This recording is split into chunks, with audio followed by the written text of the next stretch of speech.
এ rainy day এই প্যারাগ্রাফটি ষষ্ঠ থেকে দশম শ্রেণীর শিক্ষার্থীদের জন্য।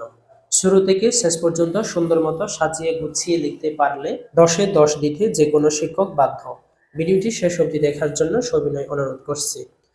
If it so happens that it rains all day long, we call it a rainy day.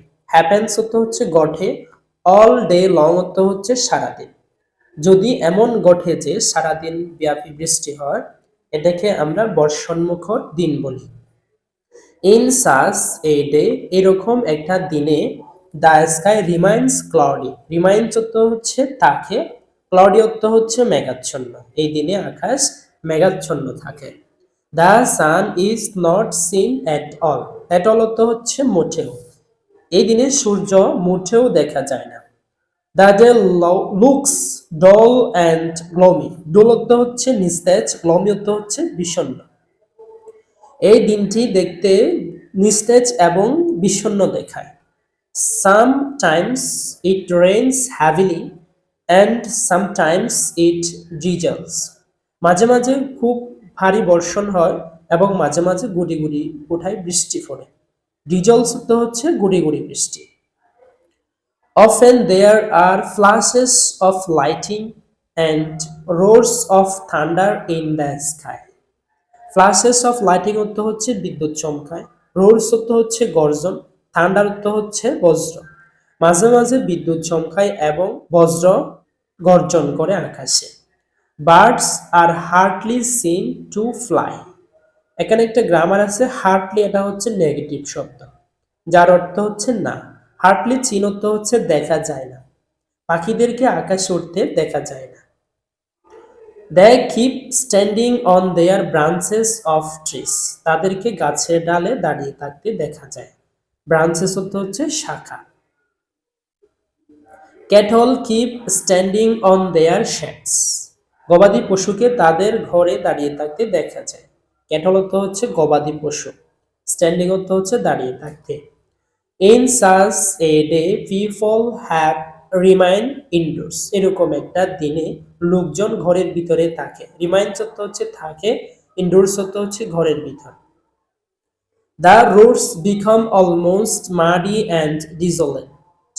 রাস্তাঘাট কর্দমাক্ত এবং জনশূন্য থাকে। মাডি অর্থ হচ্ছে কর্দমাক্ত, ডিজলেট অর্থ হচ্ছে জনশূন্য।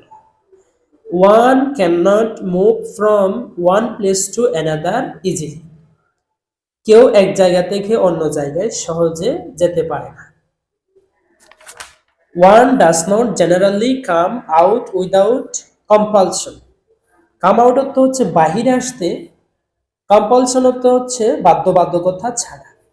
সাধারণত কেউ বাধ্যবাধকতা ছাড়া বাহিরে আসে না। দ্য পুর সাফার মাস। পুর অর্থ হচ্ছে গরিব, সাফার অর্থ হচ্ছে ভোগে, গরিবরা অনেক কষ্ট ভোগে। They can not go out to earn their daily bread. Go out অর্থ হচ্ছে বাহিরে, ডেইলি ব্রেড অর্থ হচ্ছে দৈনিক রুজি। তারা দৈনিক রুজির জন্য বাহিরে আসতে পারে না। It is a great joy to the students. Great joy অর্থ হচ্ছে আনন্দ। এই দিনটি ছাত্রছাত্রীদের জন্য খুব আনন্দের দিন। Because classes are not held that day. Held অর্থ হচ্ছে অনুষ্ঠিত, কারণ এই দিনে ক্লাস অনুষ্ঠিত হয় না।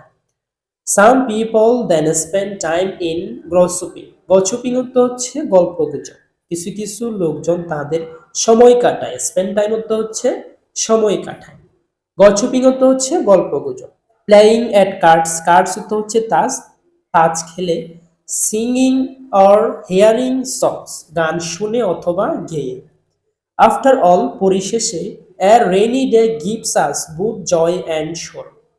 পরিশেষে একটি বৃষ্টির দিন আমাদেরকে আনন্দ এবং দুঃখ দুটোটাই দেয়। জয় তো হচ্ছে আনন্দ, সরো তো হচ্ছে দুঃখ। It comes to different classes of people in different way. এই দিনটি বিভিন্ন শ্রেণীর মানুষের কাছে বিভিন্নভাবে আসে। তোমাদের প্রয়োজনীয় প্যারাগ্রাফগুলো প্লিজ কমেন্ট বক্সে লিখে দাও। Please subscribe the channel.